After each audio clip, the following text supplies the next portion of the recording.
Hi guys, Charlie Tango 1 here coming at you. I tried to make a video of this the other day, but it's just too windy. It was impossible to do. This is something that I actually saw from a chap on YouTube called Shane, and his handle is Isle of Wight Bushcraft. And he's full of ideas and all little, very informative stuff that he comes up with, and he's always experimenting with stuff. He's a nice guy. Go and visit his channel. Ever so nice guy. Now what he's done is he's found a way of doing this this idea here with your press hook knot and everything else when you're fixing your tarp up. And simply by when you go further down, I don't know if you can see at the moment, but the rest of the loops down the tarp are all loose, and they stay loose all the time. You tighten it up on here, but you're just tightening from this end and the other end. But he come up with this little plan, and it's all it is. It's a 7-inch long piece of dowling I've used. You can use a piece of wood out in the woods somewhere. Just cut a piece up and just put a couple of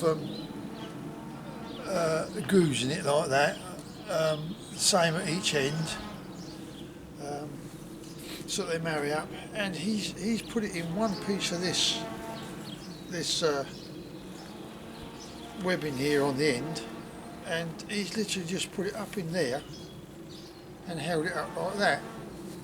Now I'm just going to go to the other end, and I should put the other one in that end.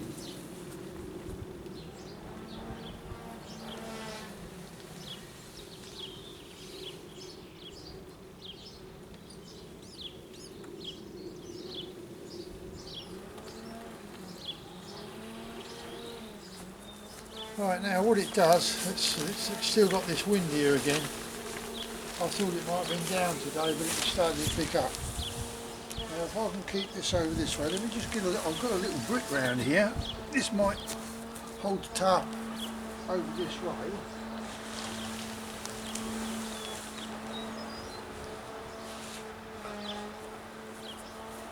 Right, bear with me. Right, let's get under there. Now, as you can see, I'll just rotate this round to the other end.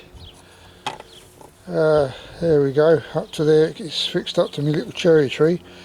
I put one in up that end as well, and now you'll notice it got these loops tight as well down here. So good idea. So at least you know that all the loops are supporting the tarp, and it's a simple enough idea. I should be using that in the future, and I've got another little idea that he's had that I'm going to put forward as well. And but I should do that another day. As I said, the other 2 videos I put up, the second attempt, and that failed because of the wind. Camera nearly went over twice, so what I decided to do is to abandon it, and I've actually deleted them off the YouTube. And I'm going to have a go at this one, and let's hope that this one works this time. So there you go. Without further ado, I hope that's informative to someone. I'm just passing it on from Shane, of which I thank him very much for. I did tell him I will be using this setup in future. And the other one is just a shock cord that goes through with a little carabiner on. And you just hook it onto this one here. This is on the underside of the tarp. You just hook it on there and stretch it to the other end. Stretch it to the other end of the tarp to nearly as far as its full stretch, and then tie that onto the carabiner at that end, and you can hang on all your knickknacks off of that. And brilliant little idea. So again, I should be using that as well in the field, but I've got I think I've got people on that coming around today, so I'm having to cut it a bit short. So there you go. I think it's a good idea. So as I say, brilliant. You know, to get these in here, you can just slacken off your prossic knot. That just gives you enough to pull this up. But that's nice and taut now, so I think that's a brilliant idea. I've got it down low like this because so that the camera can pick it all up. Before I tried to tilt the camera upwards, the camera is leaning a bit because the grass is sloping. But there you go. So without further ado,